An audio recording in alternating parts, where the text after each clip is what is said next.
አሰላሙ አለይኩም ወራህመቱላሂ ወበረካቱ። ውድና የተከበራችሁ የሁለገብ ቻናል ቤተሰቦች እንዴት ናችሁ? ሰላም ናችሁ ወይ? ዛሬ ይዤላችሁ የመጣሁት ማለት ነው ለአእምሮአችን ጤና ለአእምሮ ጤና 10 ነጥቦች ማለት ነው። አእምሮአችን ጤናማ እንዲሆን የሚያደርጉ 10 ነጥቦችን ይዤላችሁ የመጣሁት ለአእምሮ ጤና የሚሆኑ 10 ነጥቦችን ይዤላችሁ መጥቻለሁ ማለት ነው። መልካም ምክር ለክፉ ጊዜ ስንቅ ነውና ማንበብ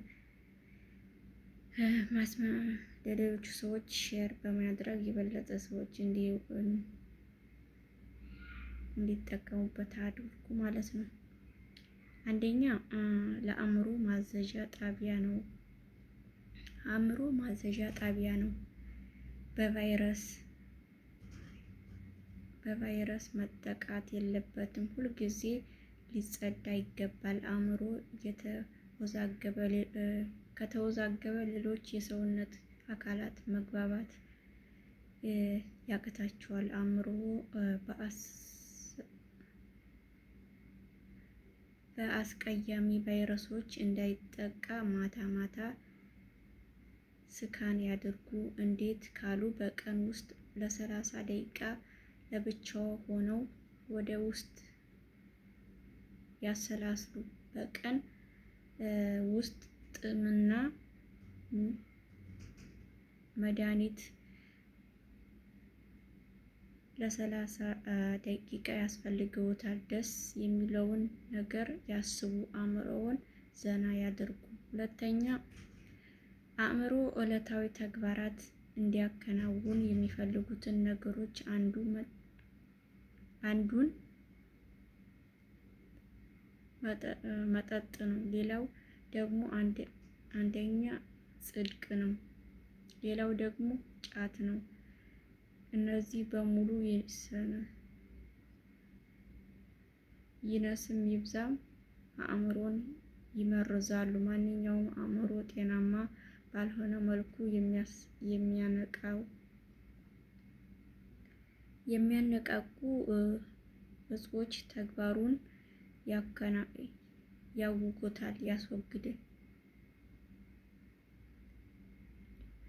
ያውኩታልና ያስወግዷቸው ማለት ነው።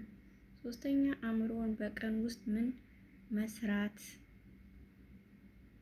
እንዳለበው ካልተነገረው ድብርት ውስጥ ይገባል።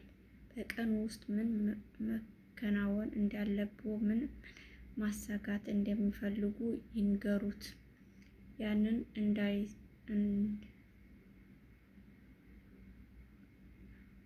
እንዳይሳካ ሲገባው አእምሮ ዘና ይላል።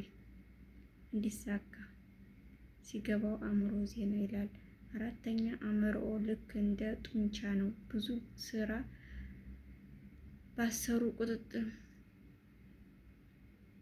ባሰሩት ቁጥር እየጠነከረ ይመጣል። አዳዲስ ነገሮችን መማር ይፈልጋል። አዳዲስ ተግባሮችን፣ አዳዲስ ፈተናዎችን፣ አዳዲስ ነጥቦችን እንዲማሩ እድል ይስጡት። በዚህ ዘመን ከ5 ሲደመር 9 14 የሚል ሀሳብ ለመስራት እንኳን ካልኩሌተር ነው የምንጠቀመው። የቅርብ ጓደኛችን ስልክ በቃላችን ለመያዝ እንሰንፋለን። አእምሮ የሰነፈ ይለግማል። አእምሯችሁ ቦዘኔ አታድርጉት።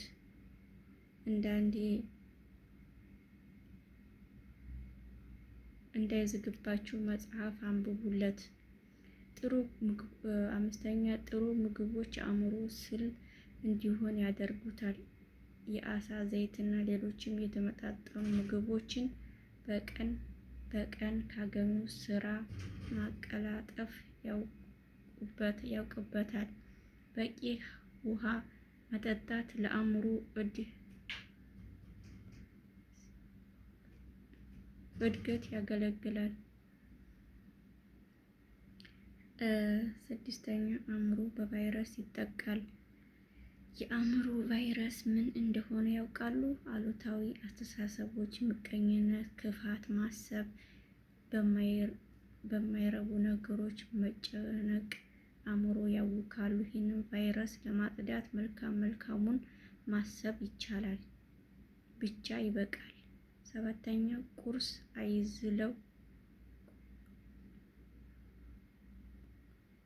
አይዝለሉ። መኪናዎ ማለዳ ተነስተው እንደሚያሞቁት ሁሉ አእምሮውንም በአሪፍ ቁርስ ያነቃቁት። ቀኑን ሙሉ በንቃት እንዲሰራ ጥሩ ቁርስ ያስፈልገዋል። 8ኛ ተሸፋፍነው አይተኙ። አእምሮ እጅግ ብዙ መጠን ያለው ኦክሲጅን የሚፈልግ የሰውነት ክፍል ነው።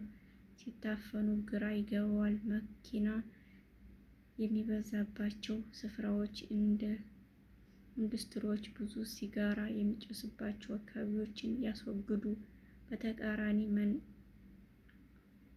መናፈሻ፣ አረንጓዴ ተክሎች የሚበዙባቸው ሜዳማ ስፍራዎች፣ የእግር ጉዞዎች ቢያደርጉ አእምሮ በጣም ያመሰግንዎታል። 9ኛ የከሰል ጭስ ለአእምሮ መርዝ ነው። ብዙዎቹ ሰዎች ይህንን ባለመረዳት ቤታቸውን በዕጣን በከሰል ጭስ ያፍኑታል። በነጋታው ኃይለኛ ራስ ምታት ያማቸዋል። የከሰል ጭስ አእምሮ ሊገድለው ይችላልና ይጠንቀቁ። 10ኛ እርስዎ የሚያስደስተውን ነገር ለሰው ሲሉ ብቻ አያድርጉ። የማያምኑበትን ነገር በፍጹም አይተግብሩ። ወደፊት ለጸጸት የሚዳርገዎትን መልካም ያልሆነ ተግባር በድብቅም ቢሆን አይስሩ። ጸጸትና የህሊና ወቀሳ ለአእምሮ መርዛማ ነገሮች ናቸው። ሙስና፣ ከትዳርዎ ውጪ መማገጥ፣ በሰው ላይ ተንኮልና ሴራ በመፈጸም አእምሮን እስር ቤት ውስጥ ማጎር ማለት ነው። አእምሮዎ ሰላሙን አጥቶ ሰላምዎን እንዳይነሳዎት መልካሙን ብቻ ያድርጉ። መልካም ምክር ለክፉ ጊዜ ስንቅ ነውና ለሌሎችም ሼር ቢያደርጉ የበለጠ ሰዎች እንዲያውቁት ያደርጋል። እና ይሄን ይመስላል ውድ ቤተሰቦቼ። ከወደዳችሁት ላይክ ሼር እያደረጋችሁ አበረታቱ።